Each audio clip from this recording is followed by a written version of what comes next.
Yo guys, Coach Theo here on Common Sense. Mindset is one of the main things I coach and do videos about, but typically I'll tell you about mindsets I want you to have and how to develop those mindsets.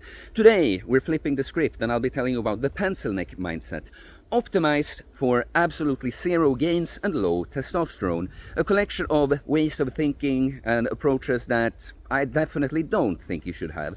And to be clear, this is not about making fun of smaller guys or something. No, let's put it like this. All pencil necks are small, but not everyone that's currently small is a pencil neck. We all had to start somewhere, and if you're currently in a state and process of improvement, working on yourself to become bigger and better, of course this does not apply to you. However, while there are individuals that fully embody this pencil neck mindset, they are scared and they feel small and frail, and so they project that onto everyone else. Pencil neck, we all have an inner pencil neck, so even if you're not that kind of individual, consider that some of the things I'll be bringing up here are things you might be at least a little bit guilty of and could improve upon. So, first thing is that a pencil neck is overly concerned about safety, actually way too concerned because they're scared, or it's just a very convenient excuse. As human beings, we are excellent at this, that when we're doing something that might not be the best for us for whatever we actually want, we're great at coming up stories so that it makes us right. Oh no, it's not because I'm too much of a pussy or, too weak that I don't push myself hard. No, it's because I'm concerned, wouldn't want to injure myself. Actually, let's take an example of that. It was a guy, a friend, but we don't hang out much these days. But he started lifting years before me, barbell compounds, and I just remember that he talked about being careful, moving up slowly in weight because he wouldn't want to injure himself. And of course, back then I was also some kind of pencil neck. I didn't even train. But when I started training, I don't know, it took like half a year or something, and then I had surpassed all his numbers. And I have trained with him, and also from some things I know about him, I just knew that it is not about safety. You're just fucking lazy and a pussy, You want to train, you make yourself go to the gym, you would like to get gains and that, but you cannot push yourself, and you've made up this convenient excuse for it.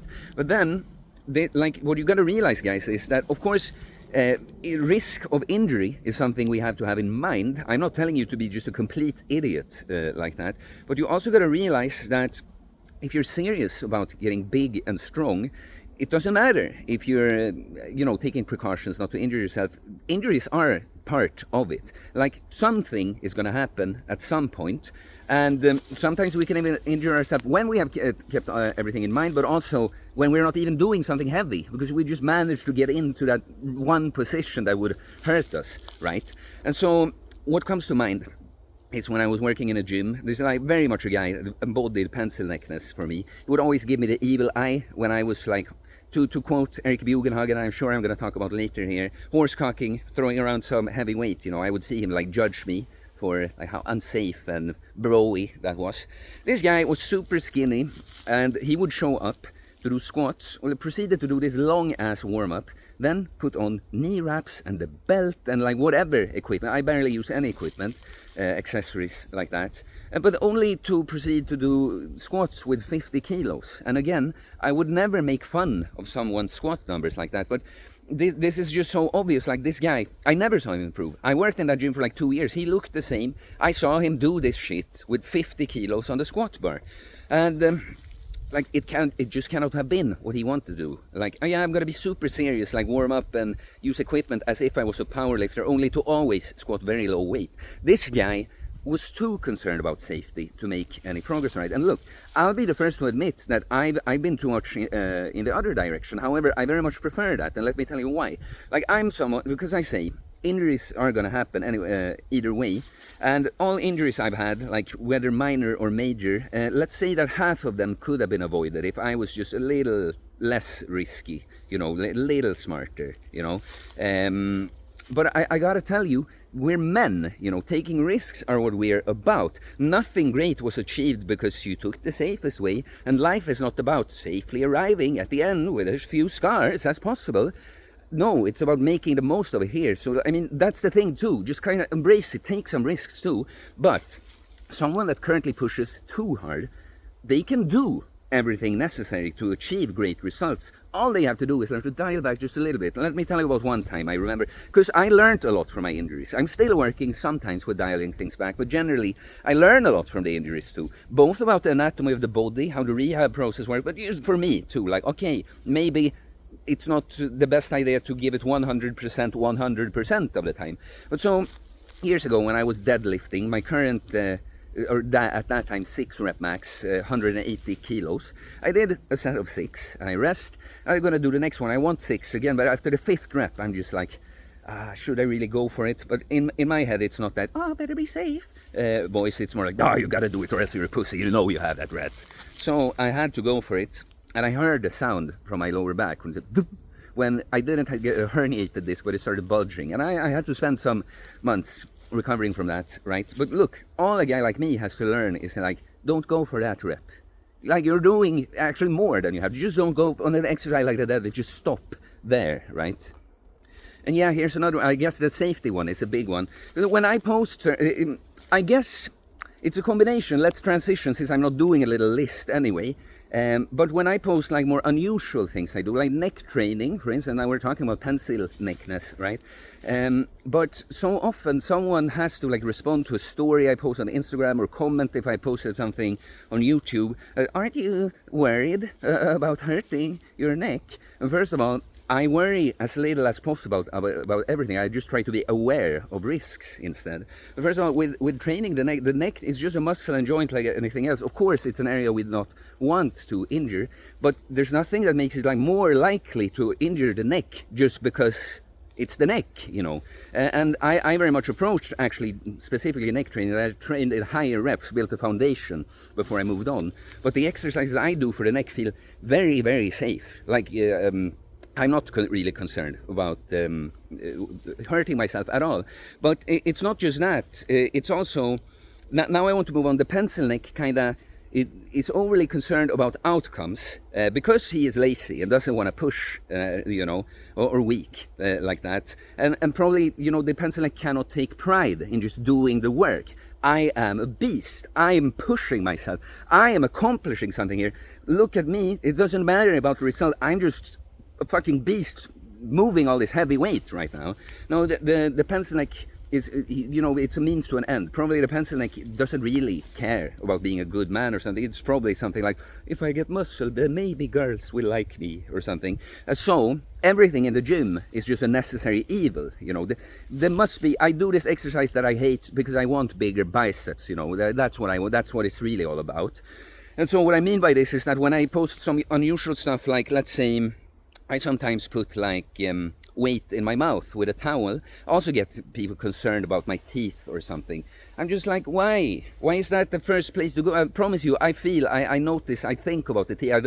It's mostly for fun. I don't even do that often. But let's say something like a searcher squat. What's the purpose? Why do you do that? And honestly, the main purpose, I can tell you about the differences with a searcher squat to a regular high bar squat. But my main reason to searcher squat is to searcher squat. It's a beastly exercise. I feel like a beast when I do it. I enjoy being a beast, having the weight in the elbow crooks that's not perfectly comfortable, right? And moving, I feel beastly, right? But then, yeah, it's a lot of core and trap work in a searcher squat as well. But also the mace I swing around, right? And what's the purpose for doing this? Well, the main reason I started is because I wanted to. Seemed like fun, a cool movement to master. And yes, then it's good shoulder mobility and a little hip core work, blah, blah, blah, blah. Here's another one. The pencil neck feels entitled to results. Like that when he's been doing something, it should have given results, right? Like, I've heard different variations of that, but again, a guy when I worked in the gym comes to mind, that he'd been coming in, and I saw his training. It was not very good. Like, he focused way too much on isolations, like, that have their place and are great, but it cannot be all you do. Like, when I think about what I saw this guy do, is like some kind of curl, triceps push down, also like the most pussy triceps exercise, a rope push down, and like some chest flies and stuff. And I remember how he complained that nothing's happening. And it wasn't the time for me to tell him to his face, because I had colleagues and they probably wouldn't approve of my uncommon sense tone there. But what I'm thinking is like, well, if nothing's happening, it's because you're effectively doing nothing. You cannot complain about what what you have now is the answer sheet that, yes, what I'm doing now, not enough. I need to push it harder. Like the opposite of the pencil neck. If you do something and you don't get the result, you know that it's on you. Like, yeah, I have not done enough. How can I change? How can I push harder? How can I change my approach, right? You're not entitled. You're not entitled to anything in this world, okay? You're going to go to have to claim that yourself. And here's a quite obvious one. The pencil neck thinks that everyone that looks decent is on steroids or have amazing genetics. They're so lucky or they're cheating, right? But not only just thinking that, because I can understand myself when you get into fitness and you know the fitness industry and social media being the way it is today, you're gonna get confused. You're not gonna know exactly, you know. And because you're gonna learn that some people lie about taking steroids. You know, you're not gonna be quite sure when you see someone that's quite big and lean, you know, like me, for instance.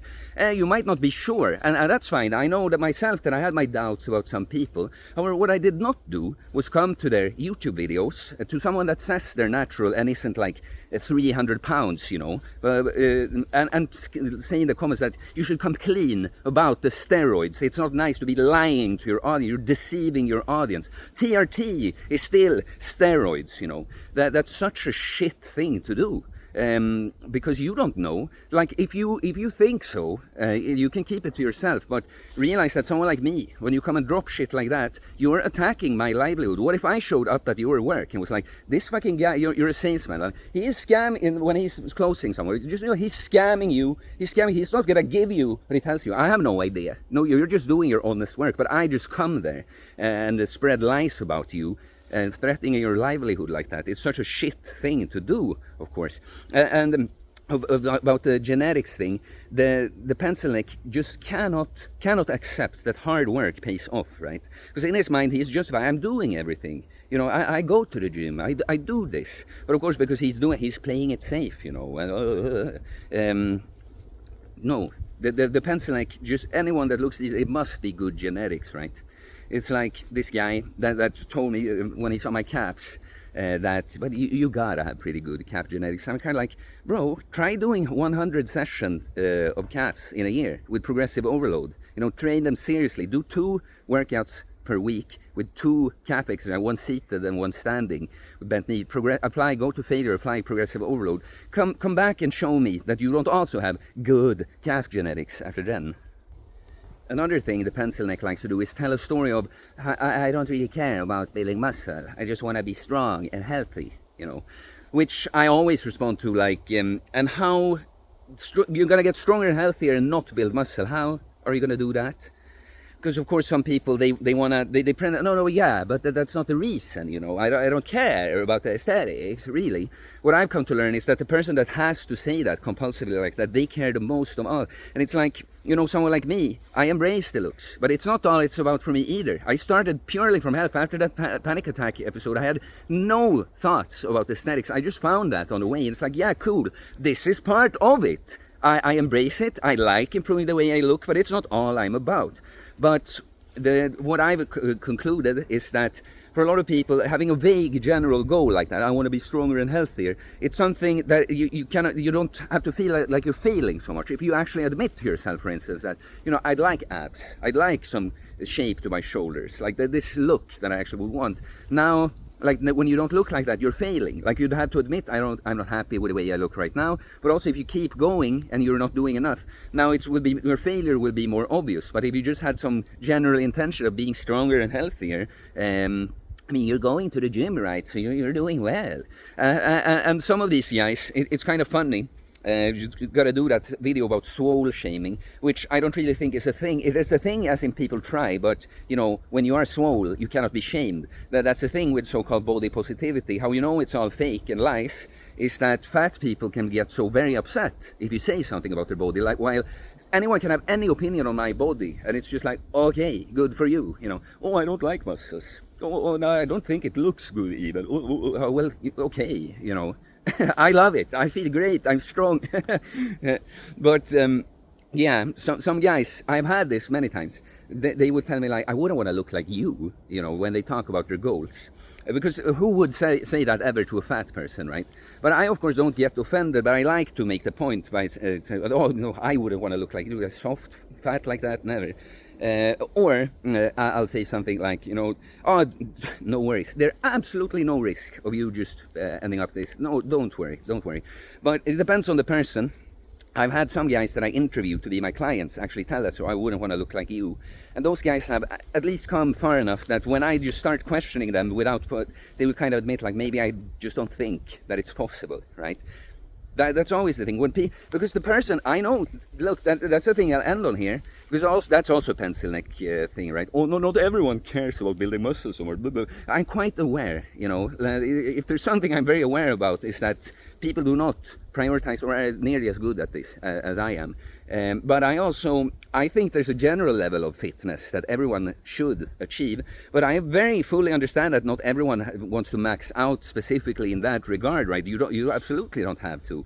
I work with it, like, of course. I will say though that I of course love the guys that want to take it really, really far. Yeah, I had to stop there. I lose my train of thought. Yes, it happens with the brain like this. But the point is that it's pencil necks that have to push that thing. Or I wouldn't want to look that way. Or not everyone cares about. Because I realize and fully understand it's quite okay that not everyone prioritizes this. I work with this. That's the first thing. Like, why the fuck do you have to bring that to me then? I'm sure there are like YouTube channels about pencils and writing or knitting or something where you can go do your thing. Because the guy that actually, I know these kinds of guys that actually just do not care that much. They might ask me a little bit about it and be like, oh cool, you do your thing, and they just don't think so much about it, right? So the pencil neck, it is someone that feels, like I said, small and frail, weak, scared, cannot push themselves hard, and refuses to face it, so they instead make everyone else wrong, The people they'd really like to be like, if they could just embrace that shit, I am a little pencil neck, it's time for me to change, they could fully get there, okay? Because it's completely just a mentality. But they don't, of course. And instead they spend all this time trying to tear others down, like the ones that they would like to be like, but also, and no one else. No, you don't improve, guys, you cannot. Because it's genetics or steroids, or it's not safe, or it doesn't matter, or the strong, just stay small, weak and frail with me, Pathetic. But we'll end it here. I gotta learn to make shorter videos sometimes, guys, but okay. Please like and comment. Always interested to hear your thoughts. I do holistic bodybuilding coaching, getting jacked and stacked, working on ourselves mentally, physically, spiritually, body, mind and soul, becoming that man or woman that just looks a certain way as an expression of their way of being, just like the pencil neck, but like in a good, right way. So you can send me DM on Instagram or email me if you're interested. It's in the description below. You can pick up my training book, everything philosophy, mindset and technique related to building a jacked and stacked physique, becoming that individual. And you can become a Patreon for $8 per month. You get access to all exclusive content, mostly solo podcast episodes with me. And please subscribe for more content about fitness, fasting, losing weight, building muscle, self-improvement, stoicism, mental health, philosophy, spirituality, mindset. It is a mindset, guys, a pencil neck mindset that we absolutely do not want. Have a good weekend. I hope we get 20k subscribers so we have a live stream on Sunday. Peace.